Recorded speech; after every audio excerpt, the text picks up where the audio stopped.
All right, so I'm here with Miles Craven.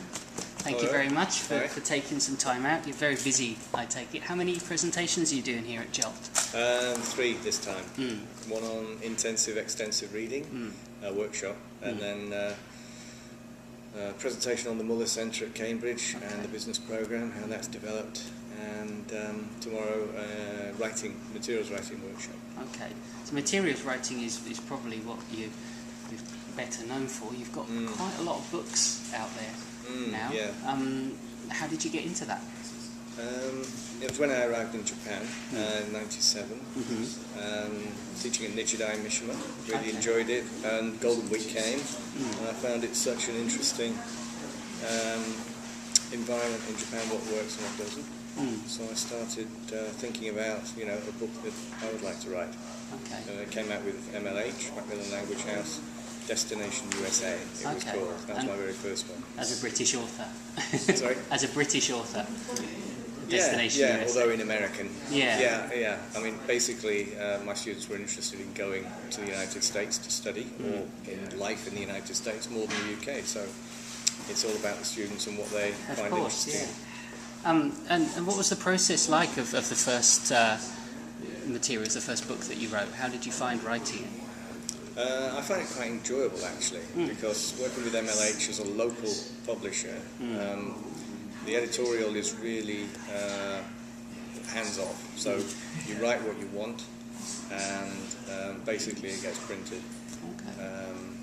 So that was a very different experience to working later on with Macmillan in the UK, where there's a much bigger team involved, and there are various stages and proofs and editing, and you may have to go back and rework whole sections or units even. Everything makes a better book though, so I don't mind rewriting it all. Well, I was going to ask you about that actually. How much kind of control, or how much is changed from your initial kind of proposal or your initial writing to the final product? Well, it all depends on how well you research first. And, for example, for reading keys, I spent a good couple of years interviewing students from Japan specifically, but also East Asia, so Taiwan and Korea as well, on what kind of reading they like to do, what kind of topics they enjoyed, how they feel they could benefit more, what was missing out of the text that they wanted. So basically, you've really got to know who you're writing for, and then the revisions are fewer and fewer. So it all happens at the beginning, really. Okay. I noticed that you wrote something with Angela Buckingham, who I interviewed the other day, and I meant to ask her, but I didn't. I wanted to ask her about collaboration with others. How does that work? Well, in that case, that was my first collaborative project. Okay. I was working in Japan at the time, Angela was in the UK. Yeah. So Macmillan in the UK were looking for somebody in Japan. I was very lucky to be around at the time. In that case, it was split. Right. You do level 1, I'll do level 2, you do some stuff. In which case you go off and you write. If the template that you're writing to is quite tight and fixed, then it's okay just to say you do this bit, you do that bit. And not a lot of discussion is necessary. Okay. But I've also collaborated on other projects where you're working together on the same unit and subsequent units, and you're working through, so a lot more discussion is required. Okay. So they, the publishing house would often put you together with somebody, or would you find somebody? Sometimes they ask, is there anybody you'd like to work with? Okay. Other times they would say, we've got a project that we need several authors for. And we think you might work together. I mean, yeah, that's right. What about your kind of beliefs yourself about teaching and learning, and how do they kind of find their way into what you write? It's a big question. Yeah, sorry. Good question. Yeah, I mean, my starting point is always in my brain. I think about the classroom and the students, and you can't just think about abstract students. You have to think specifically, exactly who. So for books that I write for Japan that are through Macmillan, I think specifically about a typical college classroom. I think about the students, I think about their background and motivation. I imagine some of them like this, others like that, the various motivations they have. their educational history, where they're coming from, what they expect out of a classroom, an English language classroom, what they're prepared to do and what they're not prepared to do. You've really got to pin that down first. And then you think, okay, what kind of book am I going to be writing? Is it listening and speaking? So, and then you go back and you think, well, what are these students going to want to do? What do they want to talk about? And you constantly have to remind yourself who you're writing for. Sounds like a lot of it is to do with the groundwork, and once you've decided all those difficult aspects, then the writing itself is not so...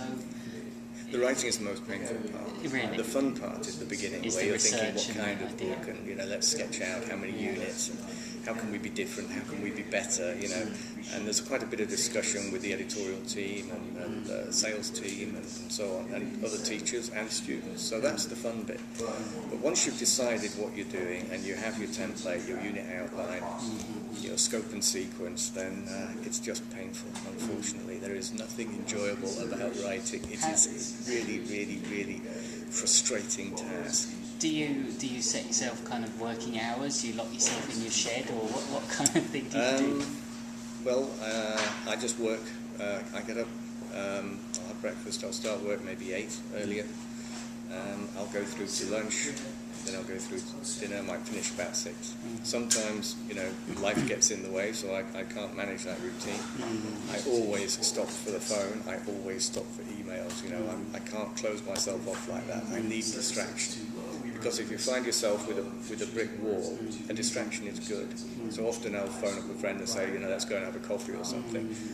When I come back, I've thought in the back of my mind of a way around that problem. So I think distractions are good and necessary, otherwise it would be too intense.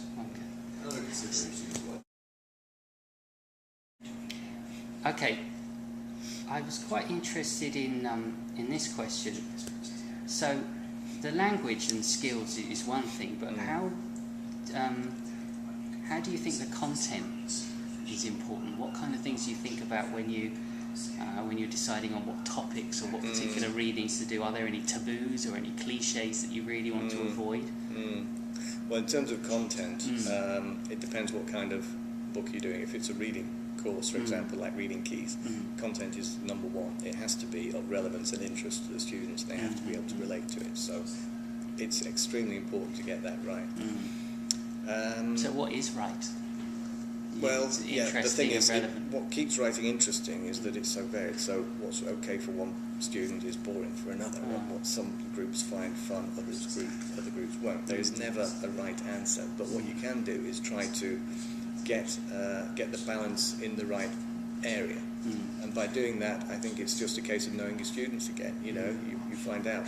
It's not so much the topics, it's the way that you do them, the way that you treat them, the angle that you take. So for a text, the topic might be quite bland, but if the angle that you're approaching that topic with is unique, then it becomes far more interesting. I also think a text has to relate to the students so that they can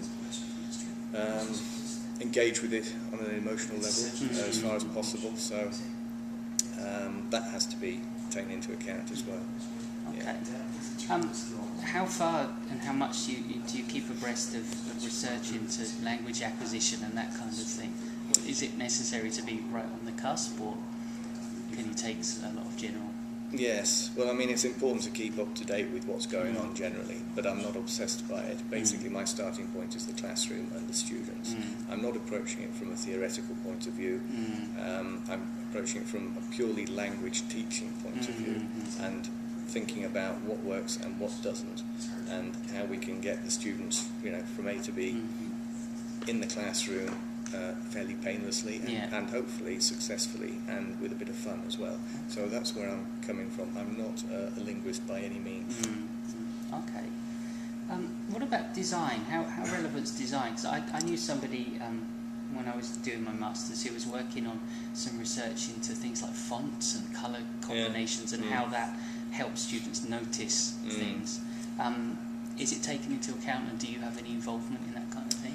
Well, for design, typically an author doesn't have a great deal of say. Basically, you're writing to your unit template, you write in Word with almost no formatting at all, because it all has to be taken out anyway way when it goes to the designer.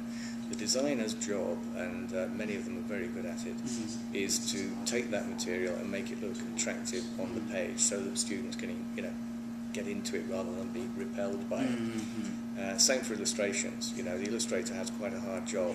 Getting the right tone in an illustration is important, not just the information it has to convey.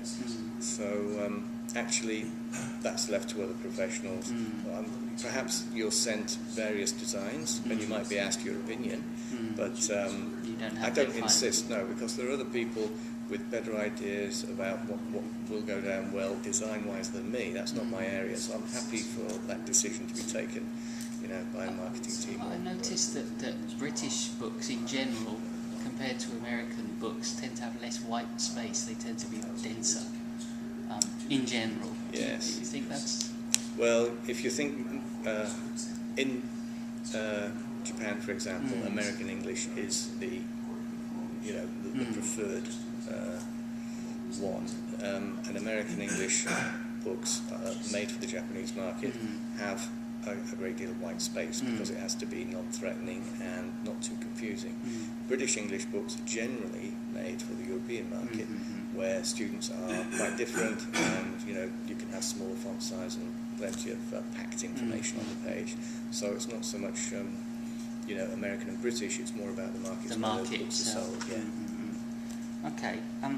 Well, these days, talking about denser and putting information in, there seem to be so many add-ons now. There's teachers' guides, there's workbooks, there's CD-ROMs, there's and so on and so forth. Do we need all that? Well, the teachers demand it, basically. Whether or not those things are used is another matter. It's a shame in a way because it puts up the cost to the publisher, and that cost has to go on the books. I would rather have cheaper books without all of the add-ons. But it depends on the type of course you're doing. Sometimes an add-on might be necessary. At the moment, these days, people are talking about DVD. And the reason for that is not because it's just an expensive item that they want the publisher to pay for, but there are more and more classes that have access to audio labs and so on. And that kind of variety is also welcome. And there's more of a push into the digital learning side as well. So DVD is naturally going to lend itself to that. So but for many years teachers have been demanding audio CD and then teacher's guide, tests, photocopiables, multi-ROM, all the exercise. And if those things are not used, then it is a shame. It's a waste, isn't it? This means that publishers often don't give them the attention they need. Teacher's guide will be done very quickly by somebody perhaps without a great deal of experience, but the teacher's guide is done. The photocopiables are done, and they're done cheaply and quickly. I don't agree with that at all. I think if you've got a course that's worth teaching, then you have to have a good teacher's guide, which is why I still either write or keep a close eye on the ones that with my courses. And the same for the photocopiables, not just any old rubbish, they have to be adding value. So as an author, you can try and keep the content quality there, but it's not easy. Would you say the movement's towards localization, less than international sort of editions?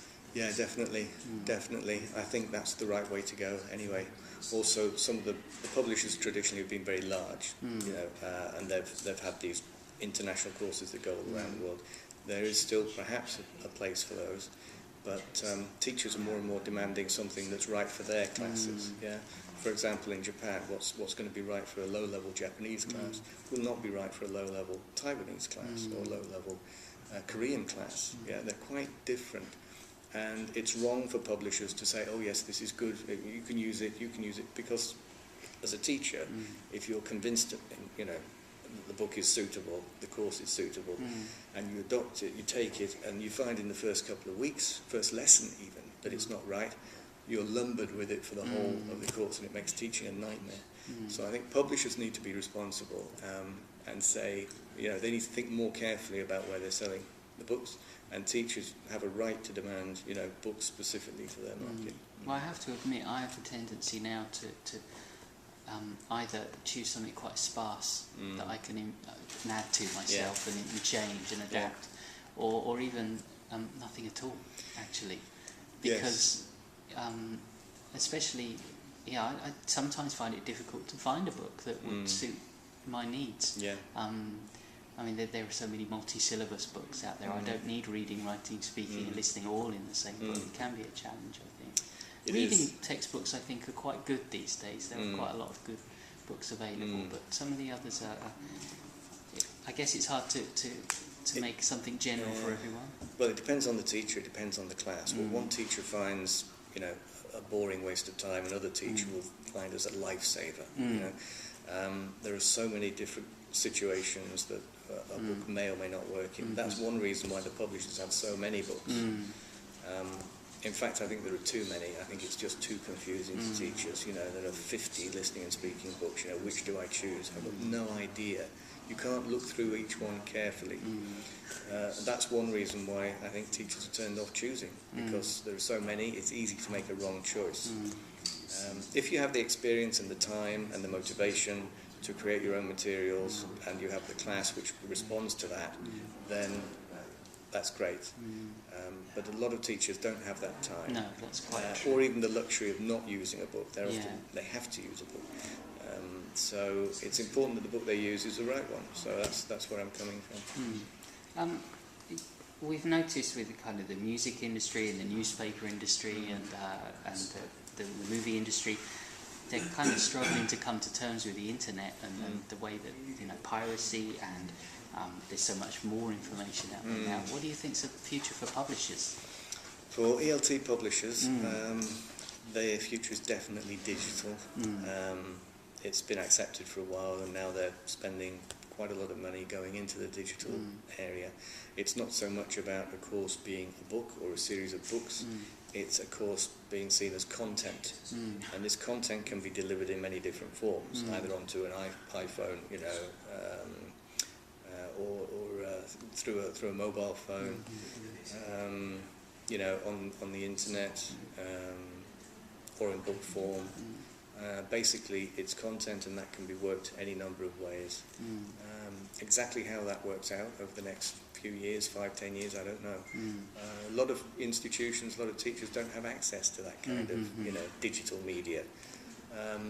So there's still a place for books, traditional books. I think there always will be. Well, in some places a textbook is still high tech, right? Yeah, that's right. That's right. It'll take many, many years before the digital learning really takes off. Okay. So, final question: What are you working on at the moment, and what have you been working on most recently? Right. Well, new edition of Reading Keys has just come out. Often, when you get a new edition, it's just a quick change and a new edition on the cover. In this case, it took me a year, and I really enjoyed it. And again, it's about finding out what people liked, what they didn't like, what they want more of. Extensive reading and intensive reading. This is something that I've got quite into. So there are extensive reading extracts at the back, but the main units focus on intensive reading skills and strategies. Trying a combination. And what you were saying about online, there's a link to the Reading Keys website, and there are extra materials there, audio files, and also surf the web links. So I've already found links on the internet which are relevant for the students. So instead of saying go online and find more, there are 5 or 6 for each topic, links already there for them to give them a start. So there are nice ways that digital online learning can come into books already, in a fairly simple way. So that's what I've tried to do there. In terms of what I'm thinking about now, it's not easy for Japan, because Japan is a very different market now than it was a few years ago. The students' level is not dropping, it's just more students are coming in who have a low level or low motivation. And I think a lot of teachers out there, increasingly over the years, are going to be faced with classes that are very low in motivation and ability. Now, what can you do for those teachers? Because they probably have to use a book, and if they try and create their own materials for that, for that kind of student, that kind of class, it's extremely difficult. So I'm trying to think of ways in which I might be able to do something to help those teachers. But there's also projects at higher level. where there's a lot more scope and variety. So I'm just thinking carefully about what to do at the moment. Ideas are not the problem, it's just prioritising The painful them. part of writing. Yeah. Okay. Yeah, the fun part's the ideas. Yeah. All right. Well, thank you very much, Miles. It's been nice to talk to you. Yeah, sure. Thanks Okay, a lot. cheers. Thanks for asking me.